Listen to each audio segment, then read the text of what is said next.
गावलायलायनाय बे मोनसे रिपर्ट दङ आरो मेजिस्ट्रेट नियोग खालामनाय जाबाय। बेयो जाहैबाय रायमानाया मोनसे नेशनेल पार्क आरो बेवहाय बाउन्डारि होखानाय दङ। बाउन्डारि होखानाय आरो जोंनि फरेस्ट डिपार्टमेन्टनिफ्राय सब समय माने डिउटि थानाय जायो।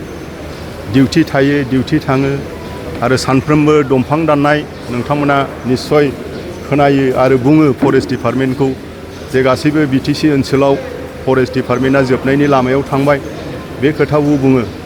दा आसाम सरकाराबो गोदान सरकार जाहैबाय, गोदान गोदान नेम निथि, गोदान गोदान अर्डार बायदिसिना हरो। दा बियो मैया जालांनाय जिनोखि घटना, बे मैया जालांनाय घटनाया आनफर्चुनेट मोनसे घटना हिसाबै जालांबाय आरो भबिष्यत जाहाथे बेबायदि जाया आरो उइदाउट माबा मोनसे अफिसनिफ्राय मोनथियालासिनो रेन्ज अफिसनिफ्राय अफिसारफोर आरो अफिसाव मोनथियालासिनो जाहाथे बाउन्डारि होखानाय जिनाखि नेशनेल पार्क बेयाव जिथु आयेन कानुन दङ, बे आयेन कानुनखौ जाहाथे रावबो बारसिना बिनि सायाव आङो गुरैयै रायजो राजाफोरखौ खावलायबाय। दा मैया जि जालांनाय घटना, बे जालांनाय घटनानि सायाव मेजिस्ट्रेट दंहैयो, मा जादों जायाखै बिनि सायाव। आरो जोंहा नै दा बाजेट सेसन दं, बे बाजेट सेसन गाबोनबो सानसे दंबावो। आङो खबर लाबाय थादों मा जादों जायाखै। दा आंनि इनफरमेसना बिसिमल' जे गावलायलायनाय जादों, दंफां दानहैदों, गावलायलायनाय जादों। बे गावलायलायनायाव थैबाय, सासे मानसि थैबाय, फुंखा बसुमतारी थैबाय होननानै आंनिसिम रिपर्ट सफैदों। बेखिनि केजुवेलिटि जानाया सार बबेनि? केजुवेलिटि जानाया बबेनि?